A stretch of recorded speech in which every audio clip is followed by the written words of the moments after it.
श्री राधे राधे राधे। जय श्री राधे। हे राम।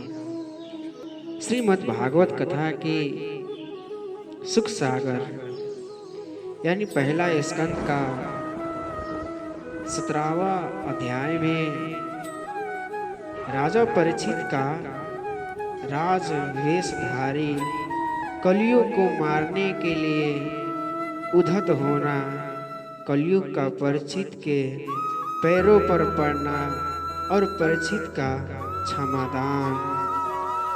सूत जी बोले, हे सौनक, जब धर्म और पृथ्वी ऐसी वार्ता कर रहे थे उसी समय राजवंशी वेश में एक शूद्र वहां आया। वह हाथ में एक लंबा सा दंड लिए था। उसने गौ पर जोर से एक डंडा मारा और उस डंडे तथा पैर से भी वह गौ और बैल को बारंबार मारने लगा। तब वह धर्म रूपी एक पांव का बैल दुखी हो भय से मूत्र करता हुआ आगे बढ़ा और पृथ्वी रूपी गौ भी नेत्रों से अश्रुधार बरसाती हुई शीघ्रता से आगे बढ़ने लगी। इतने में एक सुवर्ण पंडित रथ पर बैठे हुए राजा परीक्षित वहां जा पहुंचे। उन्होंने तड़प तड़प कर उस राजा वेशधारी शूद्र से पूछा, मेरे द्वारा संसार की धर्म पूर्वक रक्षा किए जाने पर तू नर पिशाच मूक प्राणियों को इस प्रकार क्यों मार रहा है? क्या तू समझता है क्या कि अब गौ रक्षक श्री कृष्ण और महाबली अर्जुन नहीं रहे तो अब संसार में दूसरा कोई वीर ही नहीं है? क्या समझा है तू? रे दुष्ट, तू मेरे इन तीक्ष्ण बाणों से वध किए जाने के ही योग्य है। हे एक पांव से चलने वाले वृषभ, कहो तुम कौन हो? क्या तुम मुझे कोई संकेत देने के लिए तो नहीं आए हो ना? और हे चारों चरणों वाले, अपने नेत्रों से अविरल अश्रुपात करने वाली गौ माता, कहो तुम्हें क्या दुख है? मैं तुम्हारे कष्टों को नहीं सहन कर सकता, क्योंकि जिसके राज्य में दुष्ट को दंड न मिले और दुष्ट सज्जनों को पीड़ित करे वहाँ उन्मत्त राजा नष्ट हो जाता है।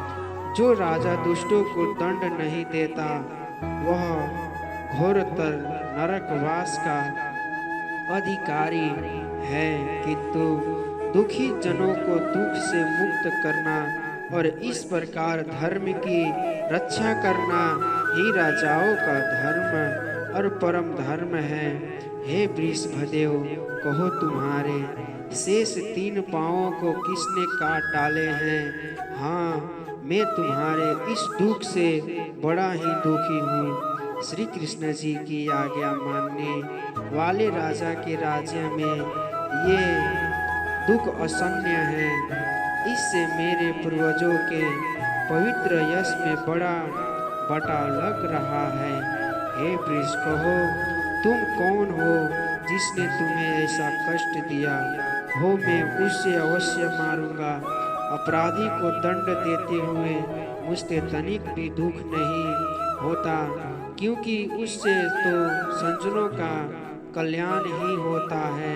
फिर मेरा कुछ ऐसा स्वभाव भी है कि यदि अपराध करने वाले को कोई साक्षात देवता ही क्यों न हो, परंतु मैं उनसे बिना मारे नहीं रहता और पल पात्र में ही मैं उसे वस्त्राभूषणों से संचित शरीर की खंड खंड करके पृथ्वी पर गिरा देता हूँ।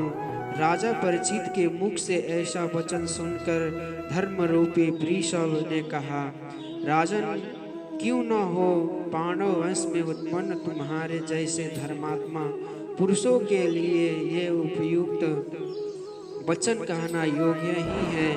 यदि ऐसा न होता तो भगवान श्री कृष्णचंद्र तुम्हारे पूर्वजों का दुतत्व नहीं करते। परंतु हे राजन, मैं तुमसे अपना परिचय क्या कहूँ? यदि तुम में श्रेष्ठा हो तो स्वयं ही विचार कर लो। देखो, जिस कर्म के करने में शरीर को कसना पड़ता है, जिसे विकल्पवादी लोग आत्मा और कोई कोई उसी धर्म, कोई स्वभाव, कोई कर्म, कोई प्रभु, और जिसे कोई मन वाणी से अगोचर ईश्वर कहते हैं, वही मैं हूँ। इन बातों को विचार कर तब आप ही बतलाइए मैं क्या कहूँ।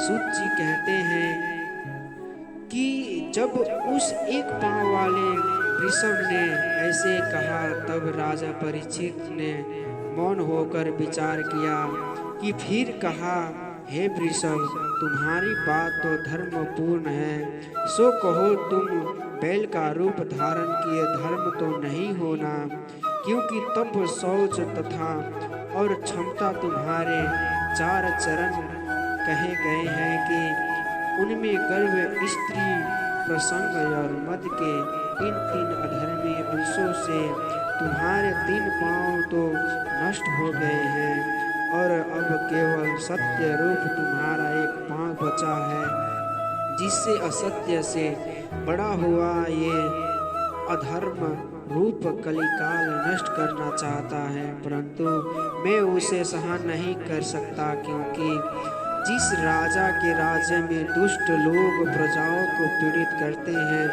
उसका यश, आयु, ऐश्वर्य और सत्कर्म सब कुछ नष्ट हो जाता है। फिर दुखी जनों को सुखी करना राजा का परम धर्म है। इससे प्राणियों को मारने वाले इस दुष्ट को मैं मारूंगा। तुम्हारे पैरों को किसने काट डाला है? भगवान श्री कृष्ण के अनुवर्ती राजाओं के राज्य में ऐसा नहीं होने पाएगा।